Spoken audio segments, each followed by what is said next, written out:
kasih dari sebentar, oke.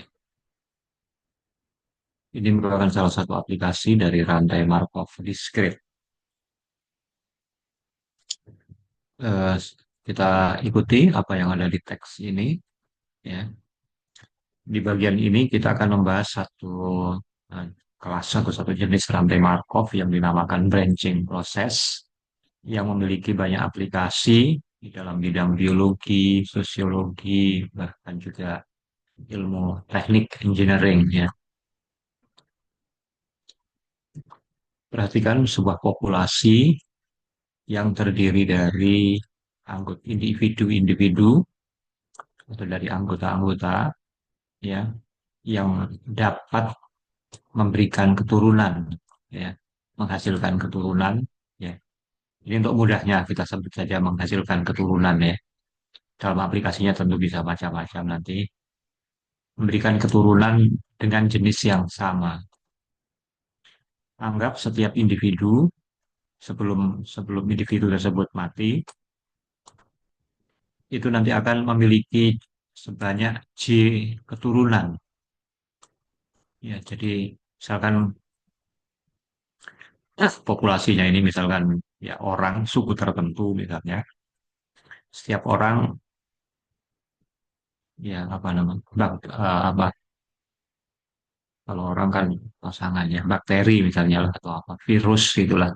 Bisa, sebelum mati bisa membelah selnya misalnya menjadi berapa kemungkinan sebagai J keturunan dengan peluang PJ. Jadi individu memiliki satu keturunan dengan peluang P1, dua keturunan dengan peluang P2, tiga keturunan dengan peluang P3, dan seterusnya. Dan kita anggap banyaknya dan kita anggap banyaknya keturunan yang dihasilkan oleh satu individu itu independen dengan banyaknya keturunan yang dihasilkan oleh individu-individu yang lain. Kita akan asumsikan bahwa PJ-nya itu kurang dari satu untuk semua J. Kalau ya PJ itu kan peluang, PJ-nya kurang dari satu. Kalau PJ-nya sama dengan satu kan berarti setiap individu pasti punya keturunan. Kalau PJ-nya kurang satu, bisa jadi individu-individu itu ada yang tidak punya keturunan sampai meninggalnya. Ya, jadi kita pilih yang PJ kurang dari satu. Nah, banyaknya individu pada generasi awal itu dinotasikan dengan X0, generasi awal. Ya. Dan kita namakan X0 ini adalah ukuran generasi ke-0. Ya. Ukuran generasi ke-0. Lalu semua semua keturunan dari generasi ke-0 itu nanti merupakan generasi pertama, ya. Generasi pertama, dan banyaknya generasi pertama kita lakukan dengan X1. Nanti semua keturunan dari generasi pertama kita sebut sebagai generasi kedua. Dan banyaknya anggota generasi kedua kita notasikan dengan X2, dan secara umum Xn adalah menyatakan ukuran generasi ke N. Ya, sehingga kita punya barisan X0, X1, X2, ukuran generasi ke-0, ukuran banyaknya generasi ke-1, kedua, dan seterusnya. Dan ini merupakan rantai Markov. Ya. Rantai Markov dengan state space-nya bilangan non negatif karena banyaknya keturunan. Ya, bisa 0, 1, 2, 3, dan seterusnya. Oke, jadi itu situasinya. Lalu kita akan analisis situasi tersebut dengan rantai Markov.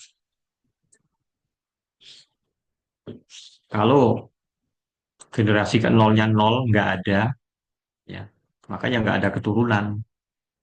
Ya, generasi berikutnya akan selalu nol.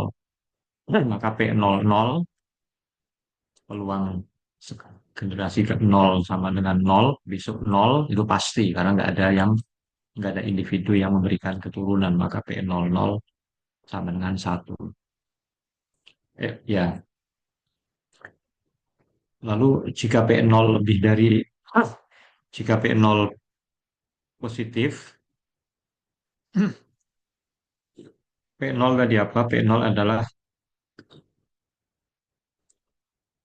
perhatikan di sini tadi, notasinya PJ adalah peluang memiliki J keturunan.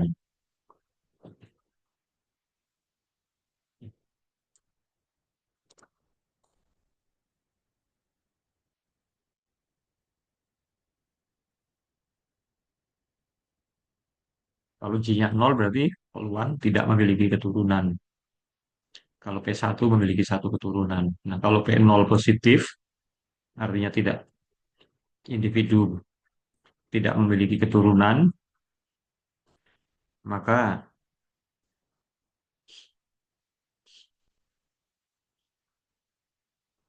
state yang lain itu transient. Ya.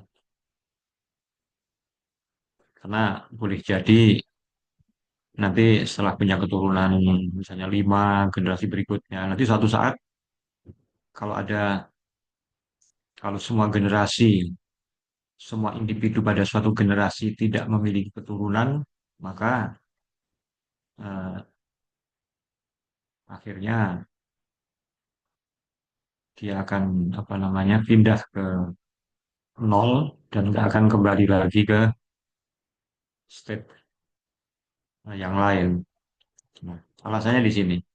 Jadi PI 0 artinya ini dari misalnya hari ini generasi ke N itu sebanyak I individu, lalu generasi N plus satu itu habis nol, itu kan karena setiap individu memiliki peluang P0 untuk tidak memiliki keturunan dan ada I individu pada generasi ke N, sementara banyaknya generasi dari setiap individu saling independen, maka PI 0 sama dengan P0 pangkat I.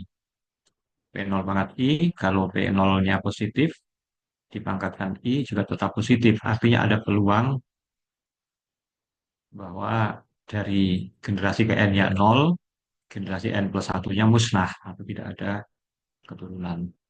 Ini di sini penjelasannya yang menyatakan bahwa mulai dari I individu, maka ada probabilitas positif paling sedikit PI pangkat P0 pangkat I, sehingga generasi berikutnya tidak ada lagi.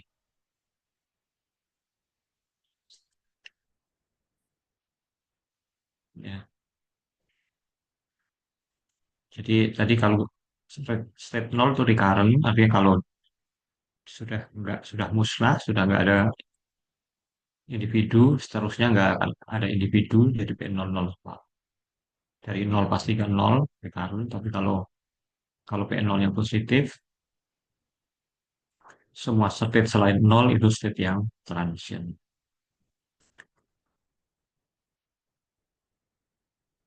Berikutnya, karena setiap finite set dari transient state 1 sampai N hanya divisiti sebanyak berhingga kali, maka kita sampai kepada kesimpulan bahwa jika P0-nya positif, ini penting, jika P0-nya positif, maka suatu saat populasinya itu akan bisa musnah, ya, atau ya ada peluang juga eh, P0 positif kan artinya tidak tidak selalu satu, artinya bisa juga punya keturunan. satu, dua, tiga atau yang lain sehingga ukuran generasinya bisa mencapai tak hingga.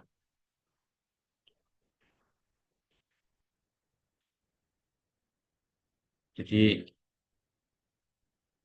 ini kasus kalau ada peluang individu tidak memiliki keturunan positif, maka populasinya itu bisa musnah, ya, bisa juga eh, tumbuh bertambah sampai tak hingga.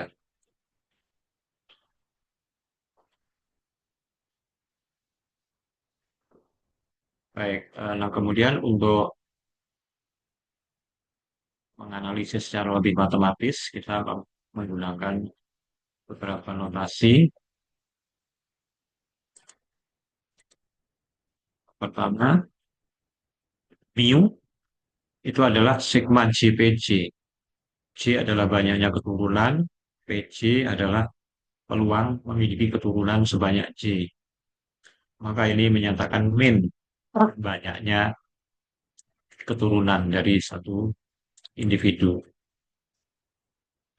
Lalu rumus ini sigma kuadrat adalah variansi banyaknya keturunan dari satu individu.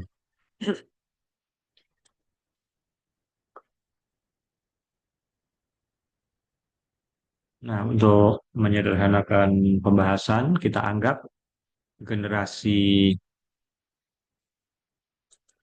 ke nol, ya, generasi awal, X0-nya itu satu individu saja dulu. Nanti kita bisa generalisasi ke kalau banyaknya individu pada generasi ke nol adalah apa namanya sebanyak n. Jadi generasi ke nol hanya satu individu, ya satu individu. Lalu xn adalah generasi ke n. Kita akan hitung ekspektasi dari atau min dari generasi ke n dan variansi dari generasi ke n. Nah, saya nggak bisa nulis di sini. Nggak pakai pena.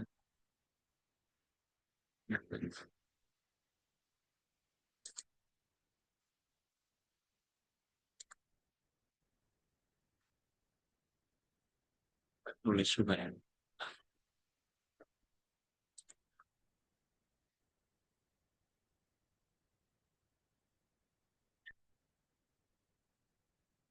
Oke, saya jelaskan gini saja.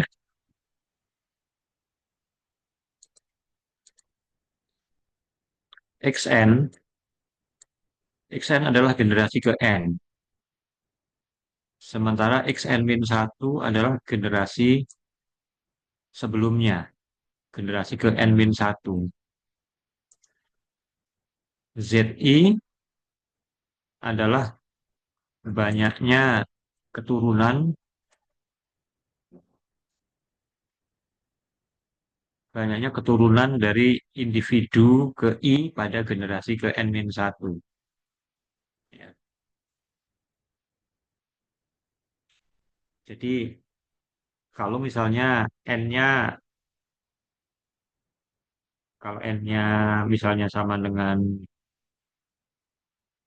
5, X5, X5 berarti sigma I sama dengan 1 sampai Xn-1.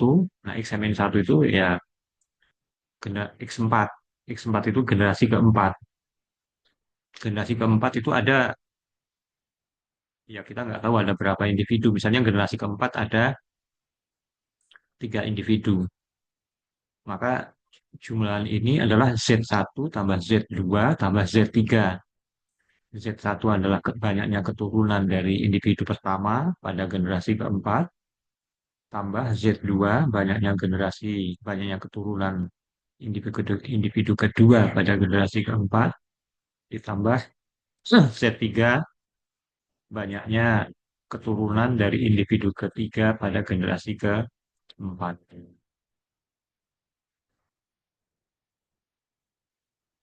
Kalau digambar sebenarnya gitu. Kalau bisa digambar.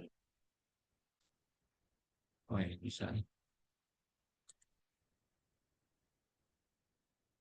Ya, saya gambar. Di generasi pertama satu. Misalnya generasi pertama memiliki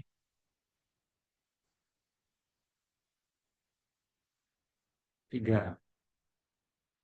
Ya. Jadi generasi pertama satu, generasi kedua adalah 3. Nah, lalu kalau generasi ketiga masuk XN, misalnya X3. X3, generasi ketiga itu tergantung dari berapa banyaknya keturunan individu pertama. Misalnya individu pertama itu memiliki 2 keturunan. Lalu individu kedua misalnya tidak memiliki keturunan. Lalu individu ketiga memiliki 2 keturunan misalnya. Maka di sini generasi ketiga ada sebanyak 4 individu. Ya. Jadi ini X0, yang ini X1, yang ini X2. Ya. X2 yang sama dengan 4 adalah jumlah keturunan dari setiap individu pada generasi ke satu. Individu pertama punya 2 keturunan, individu kedua tidak memiliki keturunan, individu ketiga memiliki 2 keturunan.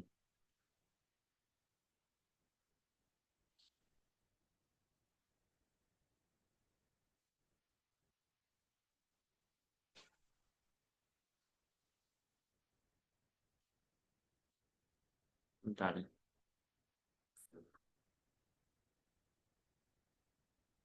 sebentar, saya izin dulu sebentar.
Oke, jadi ini mengapa XN kita bisa tuliskan seperti ini. Sigma I dari 1 sampai XN-1 ZI. Nah, untuk menghitung min-nya, pertama kita atau ekspektasi XN ini bisa ditulis sebagai ekspektasi dari ekspektasi XN dengan syarat XN min 1. Ya, ini rumus di StatMat. Ya. Kalau pernah ada pelajari, kalau ekspektasi XN bisa dihitung dengan conditioning. Lalu ekspektasi yang di dalam, atau ini kemudian disubstitusi. XN ini diganti dengan yang di atas, jadi sigma I1 sampai XN-1 ZI dengan syarat XN.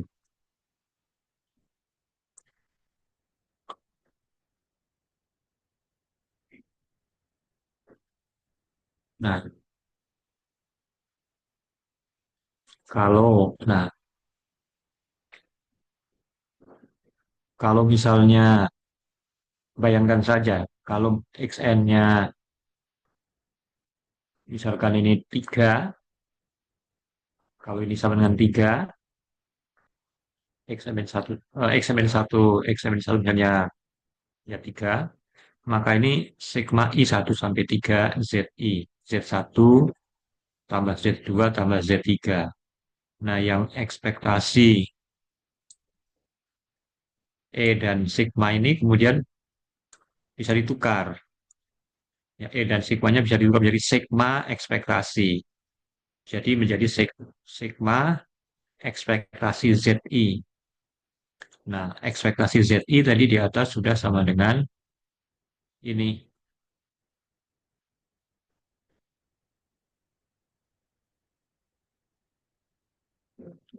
Sudah sampai. Ya, ya sebentar. Ya, itu dulu. X, ya. Jadi ini tidak lain adalah ekspektasi dari setiap individu. Ekspektasi banyak, ekspektasi ZI. Banyaknya keturunan dari setiap individu, yaitu mu. Tadi kalau misalnya xn-1 tadi saya sebut misalnya 3, maka ini juga akan sama dengan 3.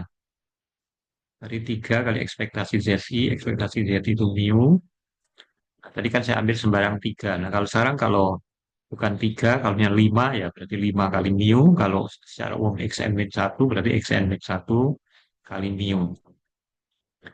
Nah, mu-nya di sini konstan, bisa ditulis di depan ekspektasi,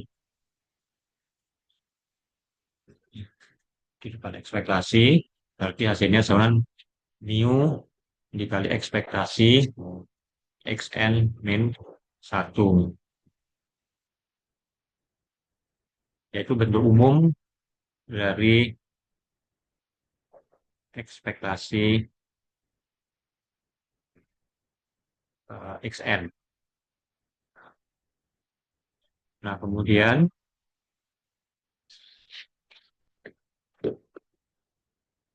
sini ada penjelasan ekspektasi z itu mu. Nah, kemudian kita bisa substitusi n dengan mulai dari 0. Kalau kalau ekspektasi x0, x0 kan tadi kita menganggap generasi ke 0 sama dengan 1. Kalau generasi ke 0-nya 1, pasti 1, berarti min-nya rata-ratanya ya 1. X0-nya sama dengan ekspektasi X0 sama dengan 1. Lalu kalau N-nya diganti 1, berarti ekspektasi X1 sama dengan mu kali ekspektasi X0. Sebentar, saya tahu.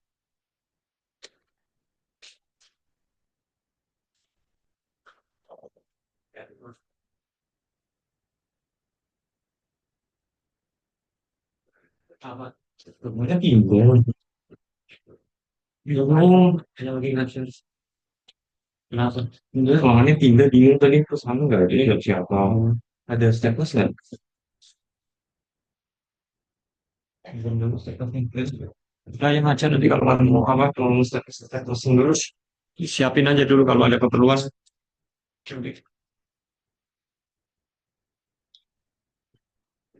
Oke, lanjut ya. Jadi kalau N-nya diganti 1, maka kita mendapatkan X1, ekspektasi X1 kali mu kali ekspektasi X0. Ekspektasi X0-nya 1, berarti mu. Kalau N-nya diganti 2, ekspektasi X2 sama dengan mu kali ekspektasi X1. Ekspektasi X1 tadi di atasnya sudah mu, berarti mu kali mu secara mu kuadrat. Secara umum, ekspektasi Xn, mu kali ekspektasi Xn-1 nanti akan ketemu sama dengan mu pangkat N. Ya, jadi kita sudah bisa memperoleh min dari banyaknya generasi ke N, yaitu mu pangkat N. Nah, kita juga bisa menghitung variansi dari Xn di dalam submat itu mungkin saya nggak tahu dibahas atau tidak. Ada rumus menghitung variansi dengan conditioning seperti ini. Variansi Xn, ekspektasi dari variansi Xn diberikan Xn min 1 ditambah variansi dari ekspektasi XN diberikan XN min 1. Saya tidak akan detail membahas ini, tapi Anda nanti bisa cek secara lebih detail bahwa nanti kita akan mendapatkan variansi XN ini sama dengan sigma kuadrat dikali ini, mu pangkat N min 1 tambah mu pangkat N, dan seterusnya sampai mu pangkat 2 kali N min 2. Ya. Ini adalah deret geometri yang mu pangkat N min 1 tambah mu pangkat N sampai mu pangkat 2 N min 2 ini deret geometri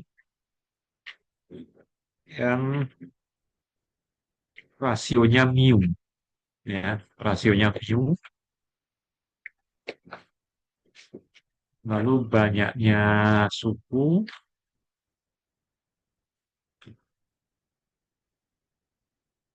sebentar ini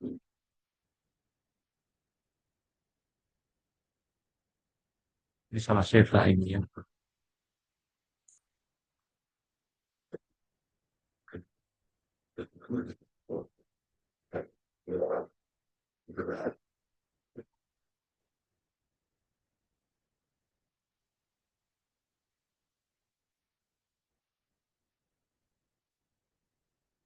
Sebentar, mu pangkat N, mu pangkat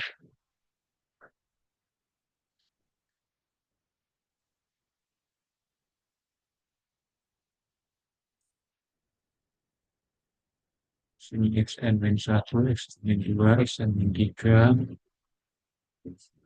sampai nanti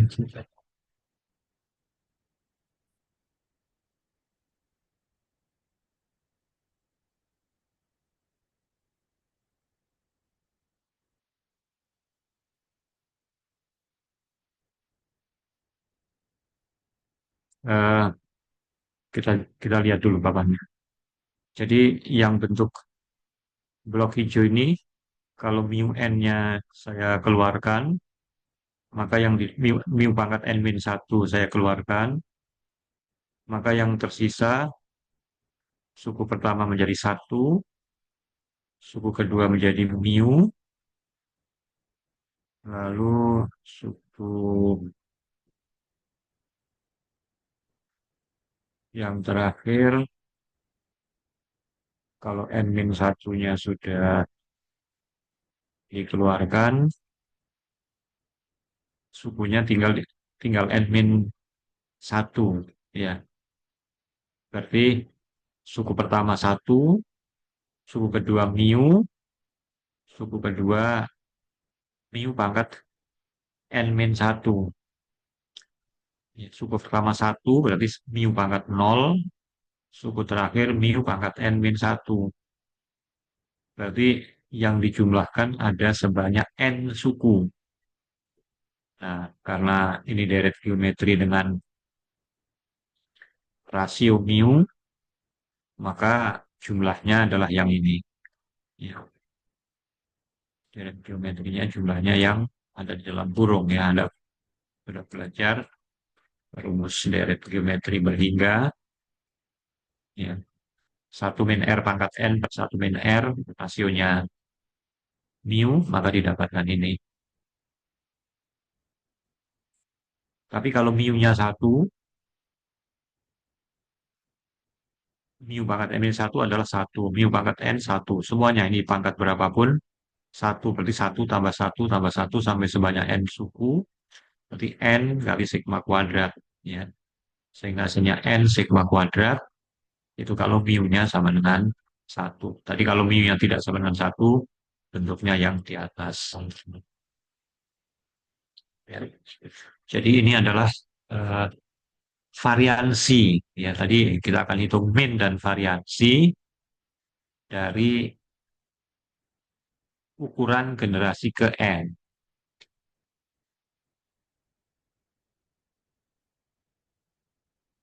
Ya tergantung pada n ini, tergantung pada mu, pada sigma, tergantung pada n-nya. Ya.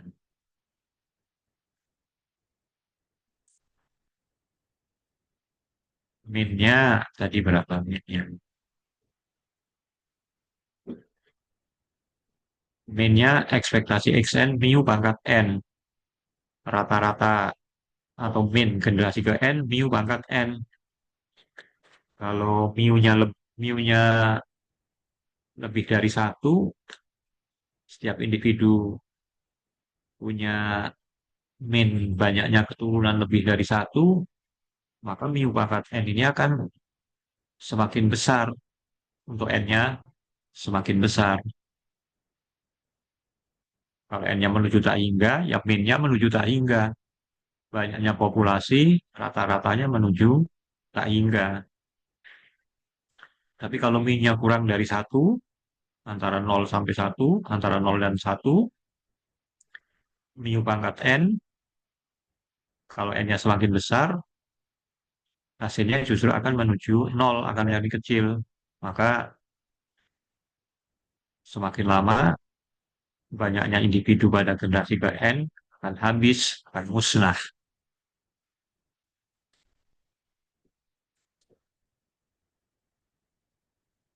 Oke, kita lanjut bahasan. Misalkan pi nol menyatakan peluang bahwa populasi akhirnya musnah. Ya, pi nol adalah probabilitas populasi akhirnya musnah. Di bawah asumsi ini dengan asumsi tadi ya, x nolnya sama dengan satu, generasi pertama sama dengan nol. Ya, ini penting. Jadi kita bisa tulis pi nol adalah limit bahwa limit n menuju tak hingga bahwa generasi ke n itu akhirnya musnah sama dengan nol apabila generasi awal sama dengan satu. Ya. Nah, sekarang kita akan mempelajari bagaimana memperoleh peluang musnah. Ya, dia berawal dari satu individu, ya, berapa peluang bahwa akhirnya keturunannya itu nggak ada lagi atau populasinya musnah. Nah, persoalan ini pertama kali dimunculkan eh, oleh Galton pada tahun 1869 terkait dengan kemusnahan dari apa namanya surname family ya. Kita lihat kalau pi nol sama dengan satu atau pi nol akan sama dengan satu jika mu kurang dari satu. Mengapa? Ya, kita akan lihat argumentasinya. Tadi sebenarnya secara intuitif kalau karena ekspektasi x central mu pangkat n, kalau mu-nya kurang dari satu, n-nya membesar, maka nilai mu pangkat n akan menuju nol dan xn rata-rata populasi akan menuju nol, akan menuju kemusnahan. Ya, kita lihat. Ini di sini argumentasi lebih formalnya. Bagaimana jika membuktikan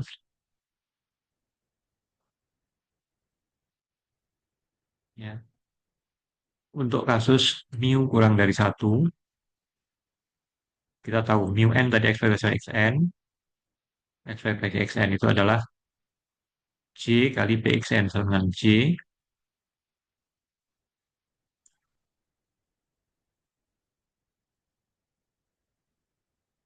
lalu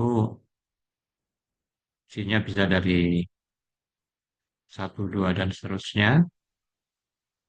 Karena kalau J-nya mulai dari nol ya, suku pertama nol nggak ngaruh.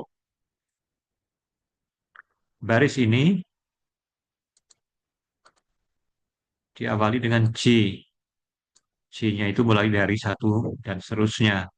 Kalau saya bandingkan dengan angka satu, J-nya ini J-nya yang di atas kan satu, dua, dan seterusnya. Sementara yang di bawah J-nya saya ganti satu. Pasti jumlah yang atas menjadi lebih besar dari jumlah yang bawah. Dan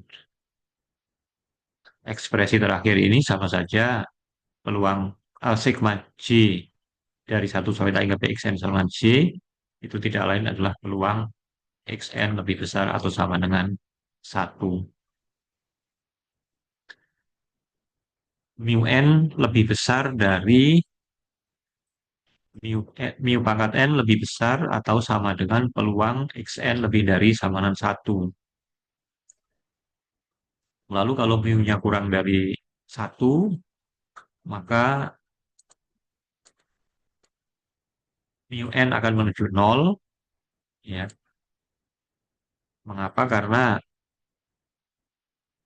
Pxn lebih dari satu itu kan akan menuju nol. Ya, jadi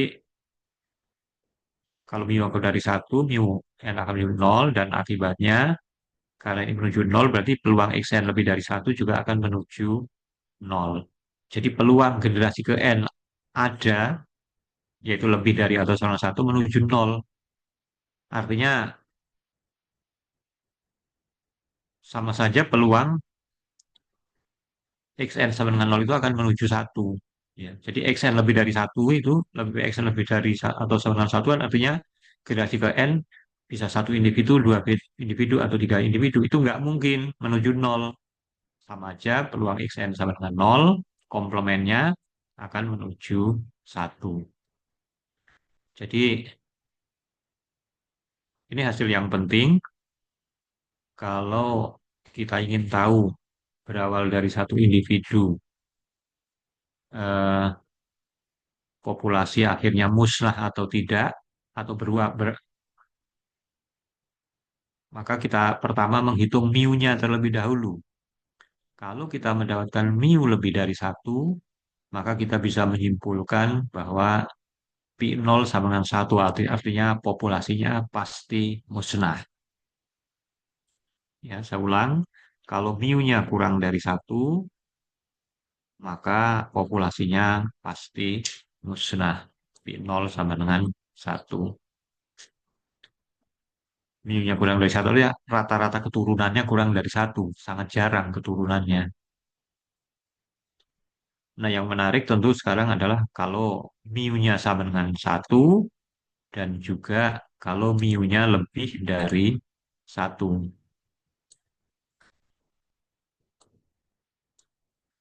Ya, tidak sederhana, tidak dibahas di sini, tapi dapat dibuktikan kalau rata-rata keturunannya satu, ya, ini pun populasi pasti musnah. Ya, populasi pasti musnah. Nah, tapi kalau mu-nya lebih dari satu, bisa musnah, ada peluang musnah, tapi tidak selalu musnah.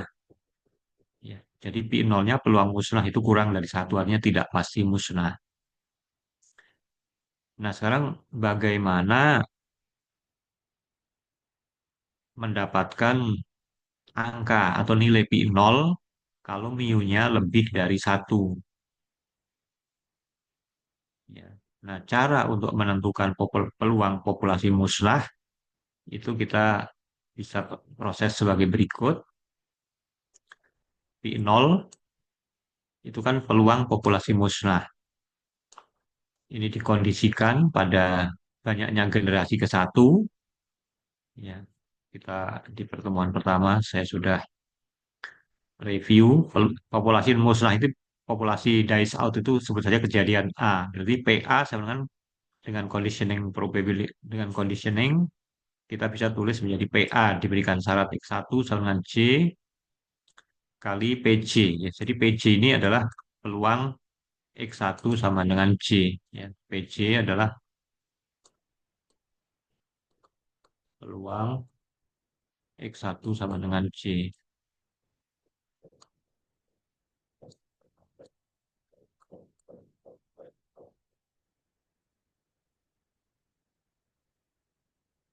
Ya, ini rumus conditioning. Sudah kita pelajari di pertemuan pertama.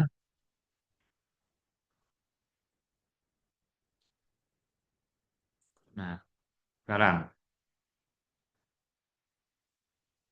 apabila X1 sama dengan J, maka populasi akhirnya musnah. Itu jika dan hanya jika bahwa setiap dari J keluarga, banyaknya generasi, ya,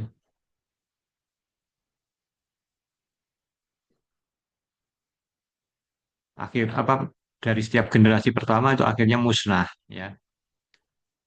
Jadi kalau X1 sama dengan J, misalnya 5, maka individu pertama nanti akan musnah dengan peluang P0. Individu kedua akan musnah dengan peluang P0. Individu kelima akan musnah dengan peluang P0. Jadi karena independen, maka kalau generasi X1 ada 5, peluang akhirnya dari generasi ke satu itu akan musnah, maka menjadi P0 pangkat J. Ya, jadi yang ini sama dengan ini P0 pangkat J, maka persamaan di atas ini menjadi ruas kirinya tetap P0, ruas kanannya menjadi ini. Nah, persamaan 420 ini dapat digunakan untuk menentukan P0 apabila diketahui PJ. Ya. Ini nanti merupakan persamaan polinomial. Ya, karena ada P0 pangkat J, J-nya 0, 1, 2, dan seterusnya.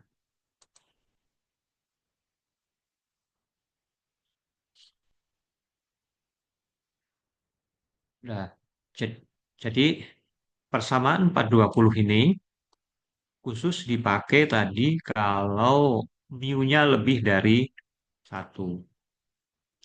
Saya simpulkan, kalau mu-nya kurang dari satu, P0 pasti satu.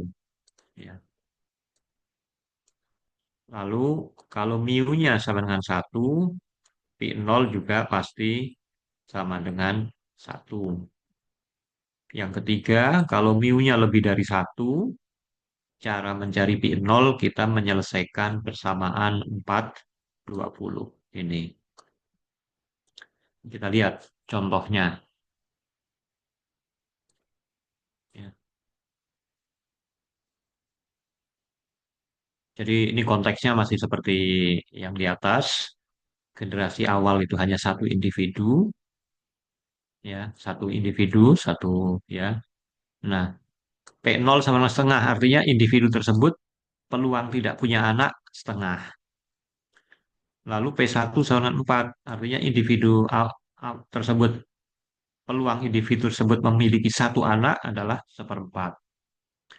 P2 sama dengan seperempat, peluang individu tersebut memiliki dua anak seperempat. Jadi peluangnya kalau jumlah P0, P tambah P1 tambah P2 sudah satu. Artinya peluang individu tersebut memiliki tiga anak, empat anak, lima anak, dan seterusnya itu peluangnya sama dengan nol. Nggak mungkin. Ya. Nah, kalau kondisinya seperti ini berapa P0? Berapa peluang bahwa populasi tersebut akhirnya musnah?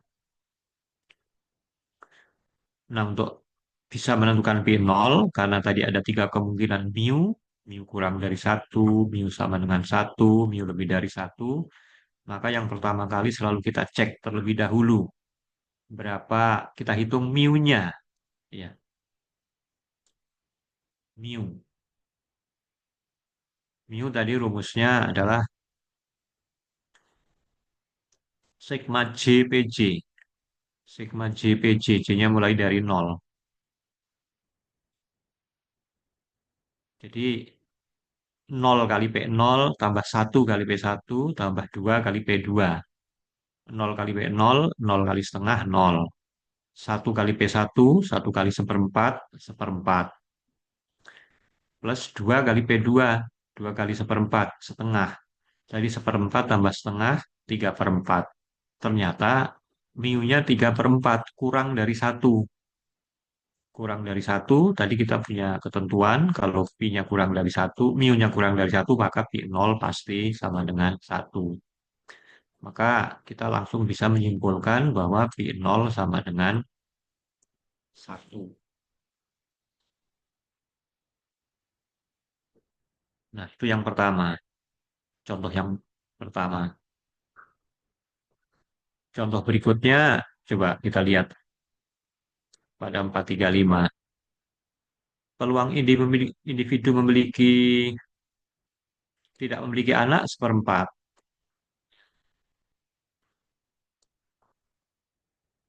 Kemudian peluang memiliki satu anak seperempat. Peluang memiliki dua anak setengah. Nah, kalau situasi ini berbeda dengan contoh 434. Kita diminta menentukan pi nol, peluang musnah. Sekarang kita hitung dulu mu-nya. Di sini tidak dituliskan, tapi kita hitung.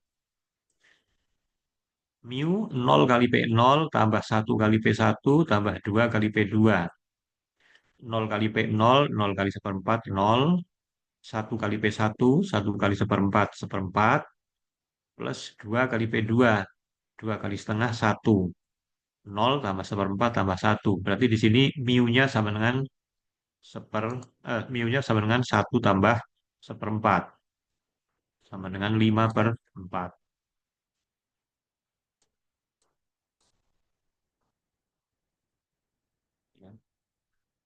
Mu sama dengan 5 per 4. Tadi, kalau mu-nya lebih dari 1, ketentuannya kita menggunakan persamaan ini untuk menentukan pi nol. Jadi, pi nol, ruas kiri, pi nol, sama dengan sigma dari J0 sampai tak hingga pi nol pangkat J PJ. Nah, kalau J-nya 0, pi nol pangkat 0 itu 1 kali P nol seperempat, berarti 1 kali seperempat. J-nya seperempat. Kalau J-nya 1, pi nol pangkat 1 adalah pi nol, kemudian kali P1, J-nya 1. P1 berapa? Diketahui seperempat, berarti seperempat kali pi nol. Kalau J-nya 2, berarti pi nol pangkat 2, pi nol kuadrat. Kali P2, P2 berapa? P2-nya setengah, berarti setengah kali pi nol kuadrat. Ya, ini persamaan kuadrat dengan variabelnya pi nol. Kalau, ya, karena ini kan koefisiennya pecahan, Anda bisa kalikan dengan 4 misalnya. Kalau dikali 4 kan, atau kalau dikali, ya, kalau dikali 4, ruas kiri menjadi 4 pi nol, ini 1, ini menjadi pi nol, yang ini menjadi 2 pi nol kuadrat. Maka ada 2 pi nol kuadrat, lalu yang tadi ada 4 pi nol, di sini ada pi nol, dipindah ruas menjadi min 3 pi nol, lalu ada 1. Nah, jadi membentuk persamaan kuadrat ini. Persamaan kuadrat. Persamaan kuadrat ini bisa diselesaikan dengan mungkin pemfaktoran atau dengan rumus ABC. Lalu nanti kita akan mendapatkan solusi. Ini kalau difaktorkan, persamaan kuadratnya adalah 2 pi nol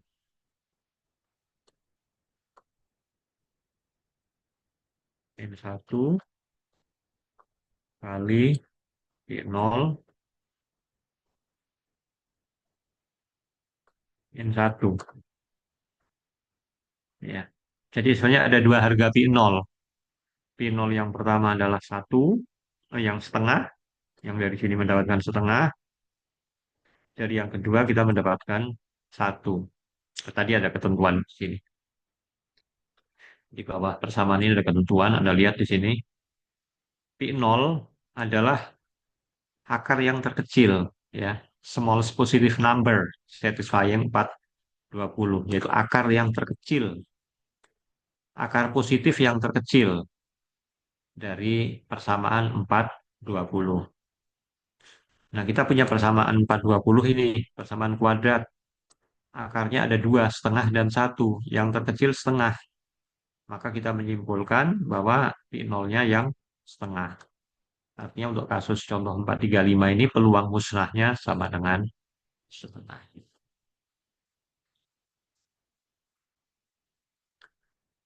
Satu contoh lagi,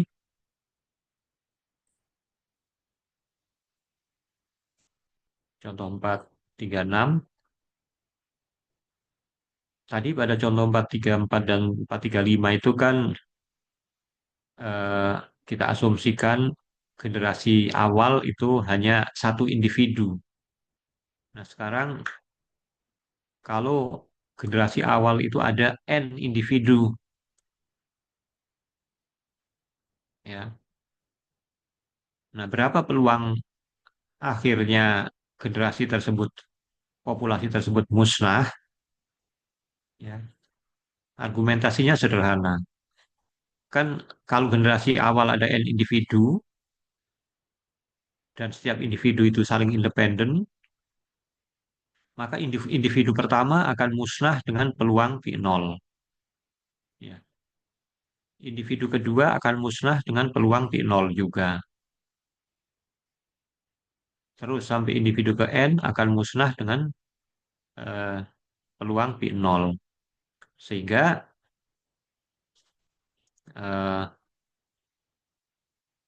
peluang populasi musnah sesungguhnya tinggal pi nol pangkat N. Pi nol pangkat N. Ya kalau sekarang tergantung pada kasusnya. Kalau pada contoh 3434 karena pi nolnya satu, maka pi, pi nol pangkat N tetap satu. Artinya berapapun banyaknya generasi awal, asalkan mu-nya kurang dari satu, itu pasti musnah. Tapi kalau mu-nya lebih dari satu, peluang generasi musnah ya tergantung dari pi nolnya. Pada contoh 435, karena peluang musnahnya setengah, berarti kalau ada N individu, peluang musnahnya adalah setengah pangkat N.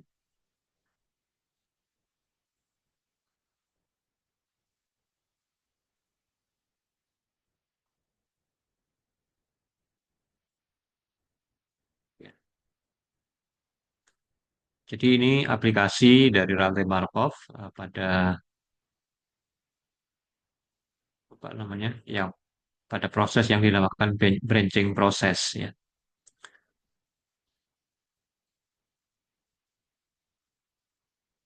Ya, terapannya mungkin nanti Anda bisa cari. Yang penting dari satu individu bisa pecah, bisa tumbuh, punya keturunan menjadi berapa individu, setiap individu bisa juga punya keturunan gitu.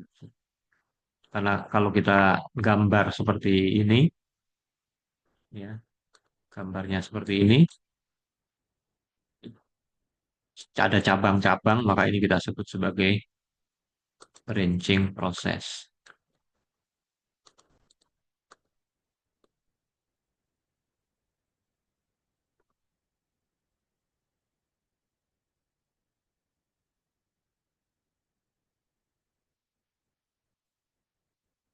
Materi lain, saya kira ini saya sebenarnya topik tentang rantai Markov diskrit ini di buku ini banyak dan apa namanya banyak yang saya lewat karena keterbatasan waktu. Tentu kalau Anda ingin mendalami tentang rantai Markov diskrit ini bisa pelajari secara mandiri dan mungkin aplikasinya bisa Anda apa namanya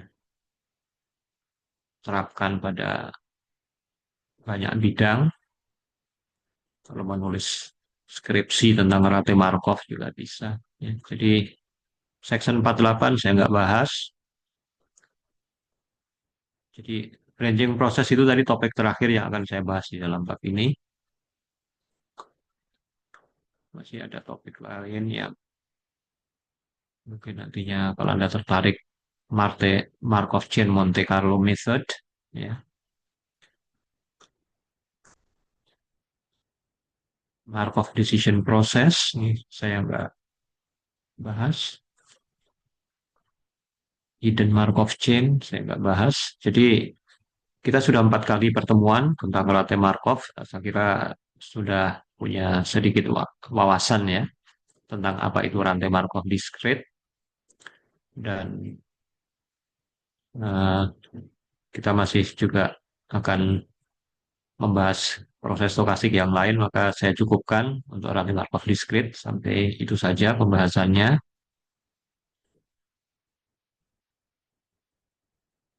Nah, terkait dengan topik hari ini, untuk yang branching proses, nah, saya kira Anda bisa berlatih soal seperti yang ada, saya cek dulu.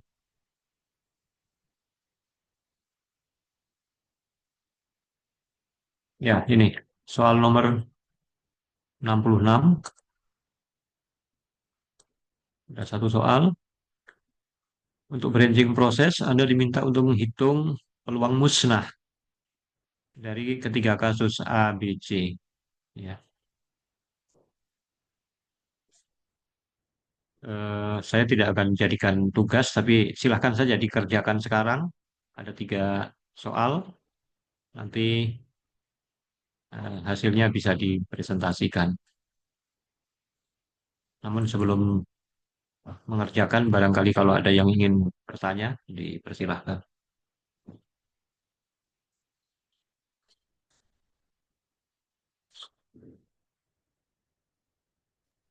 Prof, izin bertanya. Ya, Tadi kan Prof mention untuk dipresentasikan itu maksudnya di pertemuan selanjutnya atau saat ini enggak. juga, Prof? Nanti nanti saat ini juga saat ini. Oh, oke. Nanti ada yang menayangkan hasilnya. Oke, Prof. Oke, silahkan dicoba ya, dicoba.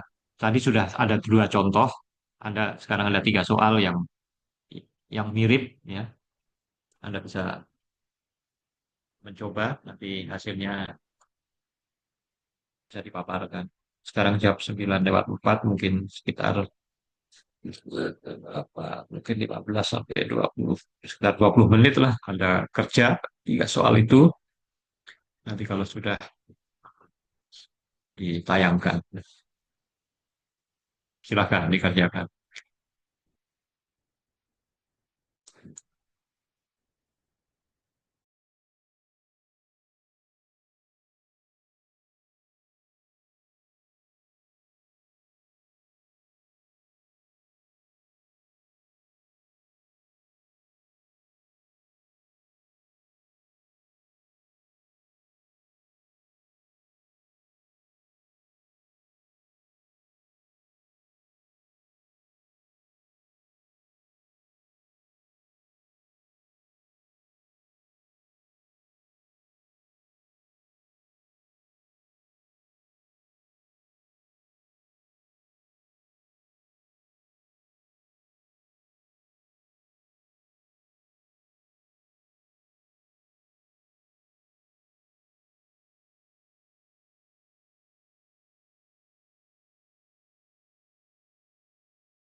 Eh, kepada Pak dosen Suyono dan rekan-rekan mahasiswa, saya menjadi salah satu yang telah selesai mengerjakan.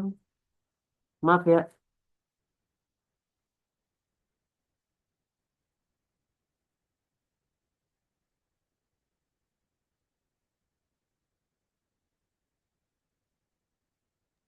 Apakah dari Bapak boleh mempersilahkan saya untuk Ya, mempresentasikan? ya silakan, silakan Mas.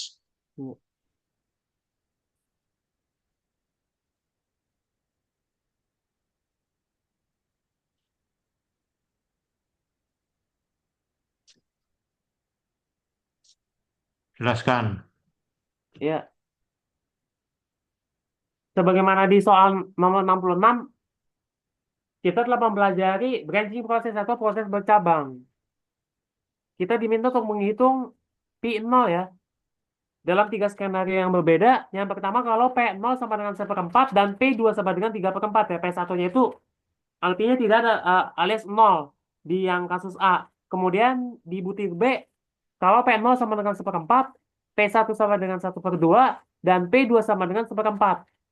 Kemudian untuk yang C, P0 sama dengan 1/6, P1 sama dengan 1/2, dan P2 sama dengan 1/3. Kita mulai dari yang butir pertama, dari butir A.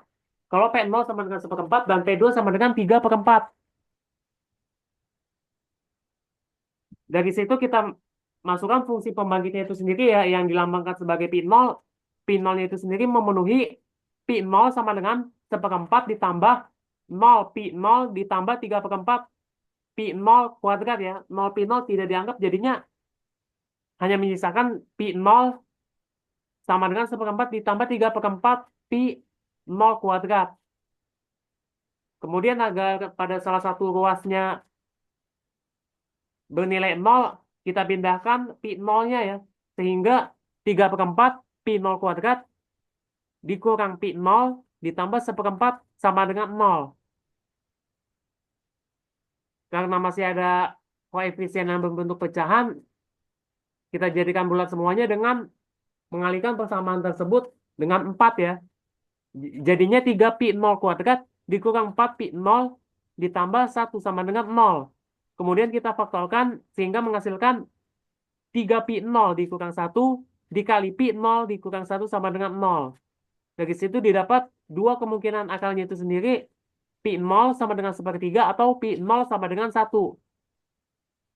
Sebelumnya kita tentukan tingkat kelahirannya itu sendiri ya.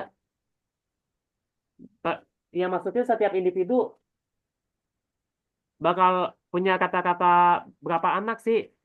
Eh mu-nya itu sendiri ya, mu-nya sebagai m-nya sama dengan 0 dikali P0 ditambah 1 dikali P1 ditambah 2 kali P2 ya, yang memenuhi juga sigma IPI ya. P0-nya kita tahu 1/4, P1-nya 0, P2-nya 3/4. Jadinya 0 dikali 1/4 ditambah 1 kali 0 ditambah 2 kali 3/4. Hanya 2 kali 3/4 saja karena sisanya mengandung 0, jadinya 3/2. Untuk mu 3/2 ya, ternyata lebih dari 1 ya. Karena mu yang kita dapat lebih dari 1, ada kemungkinan proses keturunan tersebut tidak punah. Untuk mencari kemungkinan tidak punah, kita cari di antara kedua pi nol yang kita dapat, yang paling kecil, yang kurang dari 1. Ternyata ada, dan pi nol yang kita dapat adalah 1/3 untuk yang kasus A. Kemudian yang kasus B, Bentar, saya komentari dulu Mas. Saya komentari ya, dulu. Yang pertama, yang A, itu seharusnya Anda sebelum menghitung atau menentukan persamaan untuk pi nol, itu mu-nya yang sama dengan 3/2 itu pertama kali dihitung. iya, iya, Ngitung mu dulu, ya. Paham ya? iya, Baru setelah tahu pi mu-nya 3/2, lebih dari satu, Anda menggunakan samaan yang tadi pi nol sama dengan 1/4 plus 3/4 pi nol kuadrat. Yang kedua, pi nol itu peluang musnah, bukan peluang tidak musnah. peluang bukan peluang tidak punah. Jadi P0 ada peluang peluang punah atau peluang musnah, ya. Oke, silakan lanjut. Yang lain sama hasilnya, jawabannya. Yang sama, ya. Oke, ya Belum ada silakan yang sama lanjut. ya. Untuk yang B itu sendiri ya, seperti biasa, ternyata yang pertama kita cari mu-nya dulu ya. Mu-nya itu sendiri sama dengan 0 dikali P0 ditambah 1 dikali P1 ditambah 2 kali P2 ya. Kalau P0 sama P1-nya saja yang ketahuan, cukup 0 dikali P0 ditambah 1 kali P1. Kalau ada kemungkinan sampai menciptakan 3 keturunan atau 3 anak ya, 0 P0, 1 P1, 2 P2, 3 P3, begitu juga sampai seterusnya. Tapi karena hanya diketahui cuma P0, P1, P2, ya memang demikian mu-nya. Mu-nya sama dengan ya, untuk yang kasus B, P0 itu seperempat, P1 sama dengan setengah, dan P2 sama dengan seperempat. Kita masukkan 0 dikali seperempat, ditambah 1 dikali setengah, ditambah 2 kali seperempat. Sama dengan 1/2 ditambah 1/2 sama dengan 1 ya. Yang artinya kata-kata tiap individu bakal memiliki 1 anak ya. Mengingat mu-nya itu sendiri sama dengan 1 ya, yang memenuhi juga mu-nya itu kurang dari atau sama dengan 1, proses tersebut jelas bakal punah ya. Yang mana dibuktikan dengan jelas dari fungsi pembangkitnya, P0 sama dengan seperempat ditambah setengah. P0 ditambah seperempat, P0 kuadrat ya. Kita tukarkan sisinya, sehingga salah satu kuasa jadi 0, jadinya seperempat P0 kuadrat dikurang setengah P0, yaitu didapat dari setengah P0 dikurang P0 ya. Lalu ditambah seperempat sama dengan 0. Kita kalikan 4, jadinya P0 kuadrat dikurang 2 P0 ditambah 1 sama dengan 0. Kita faktorkan, P0 dikurang 1 dikali P0 dikurang 1 sama dengan 0. Hanya satu akal, P0 itu sendiri sama dengan 1. Hal ini membuktikan bahwa probabilitas kepunahannya itu sendiri adalah P0 sama dengan 1. Yang artinya juga keturunan tersebut bakal pasti punah. Kemudian yang butir C ya, P0-nya sama dengan 1/6, P1-nya sama dengan 1/2, dan P2 sama dengan 1/3. Seperti biasa kita tentukan lebih dahulu mu-nya ya. Mu-nya sendiri sama dengan 0 kali 1/6 ditambah 1 dikali 1/2 ditambah 2 dikali 1/3. Yang nolnya tidak dianggap, 1 dikali setengah, setengah ya. 2 dikali 1/3, 2/3. 1/2 ditambah 2/3. 3/6 ditambah 4/6 jadi 7/6. Mu yang sama dengan 7/6 lebih dari 1. Ya artinya juga ada kemungkinan proses tersebut bakal tidak punah. Untuk mencari kemungkinan tidak punah, cari salah satu P0 yang terkecil atau kurang dari 1 ya. P0-nya itu sendiri memenuhi suatu fungsi pembangkit. P0 sama dengan 1/6 ditambah 1/2 P0 ditambah 1/3 P0 kuadrat. Kita tukarkan salah satu sisinya sampai salah satu ruasnya ya. Maksudnya sama dengan 0, jadinya 1/3 P0 kuadrat ditambah 1/2 P0 dikurang P0 ditambah 1/6 sama dengan 0. Jadinya 1/3 P0 kuadrat dikurang 1/2 P0 ditambah 1/6 sama dengan 0. Kita kalikan agar koefisien dan konstantanya itu tidak membentuk pecahan dengan mengalikannya dengan 6 ya. Jadinya 2 P0 kuadrat dikurang 3 P0 ditambah 1 sama dengan 0. Lalu kita faktorkan menjadi 2 P0 dikurang 1 dikali P0 dikurang 1 sama dengan 0. Tidak dapat kemungkinan akalnya P0 sama dengan setengah atau P0 sama dengan 1. Di antara kedua ini, kita cari yang terkecil, dan ternyata yang terkecilnya itu sendiri, kita dapat nyatakan P0-nya itu sendiri sama dengan 1/2 ya, kemungkinan tidak punahnya. Terima kasih.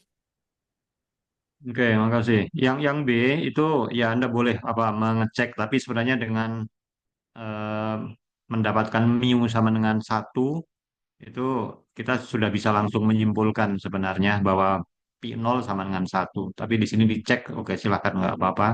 Dengan menyelesaikan persamaan juga Anda peroleh P0 sama dengan 1. Ya. Yang C P0 sekali lagi adalah peluang musnah. Ya, peluang musnah. Oke, makasih. Yang lain ada ditutup layarnya. Yang lain hasilnya sama atau ada yang berbeda? Izin Pak, saya yang nomor C-nya beda Pak. Coba, mungkin ada yang Izin nggak saya teliti screen Pak. atau apa. Salah satu. Coba silakan, Mas.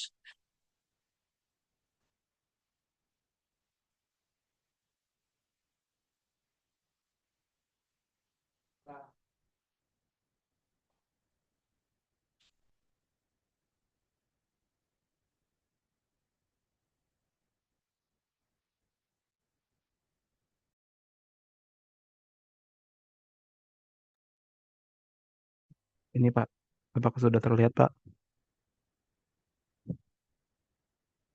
Ya, silakan. Mungkin yang saya lihat tadi di soalnya itu P3 ya Pak. P3 1/3. Mungkin yang bikin beda itu punya Rafli itu dia P2 kali ya. Sama dengan 1/3.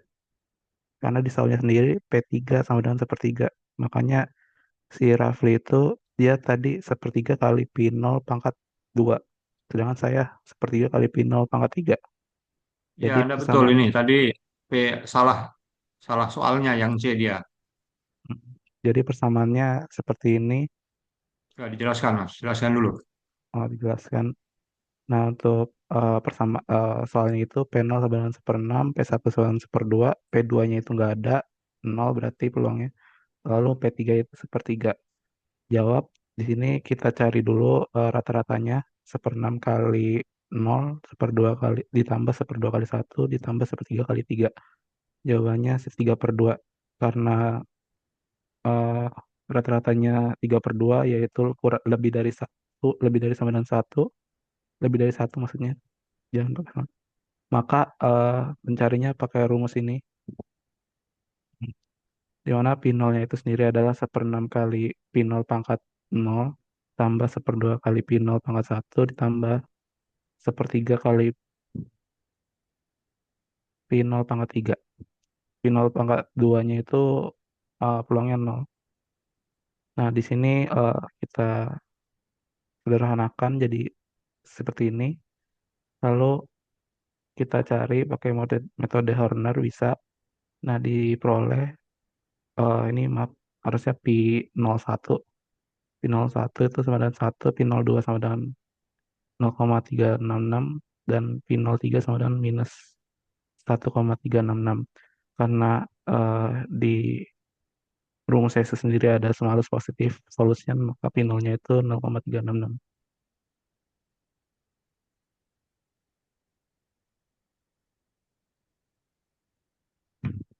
Ya, saya kira bagus ini. Anda perhatikan yang lain bahwa dengan soal yang sesuai dengan di buku, mu-nya lebih dari satu, persamaannya menjadi persamaan berpangkat tiga, ya, polinomial pangkat tiga. Tadi Anda, saya ngantuk ininya pas ininya, waduh, kurang fokus ya ternyata. ya, pangkat tiga, jadi Anda harus ingat-ingat lagi juga bagaimana menyelesaikan persamaan polinomial. Ini salah satu cara yang mungkin Anda telah pelajari di SMA, menyelesaikan persamaan polinomial. Karena pangkat tiga ada tiga akar. Nah, di antara tiga akar ini yang terkecil adalah positif terkecil 0,366. Oke, bagus, benar. Makasih. Sama-sama, Pak.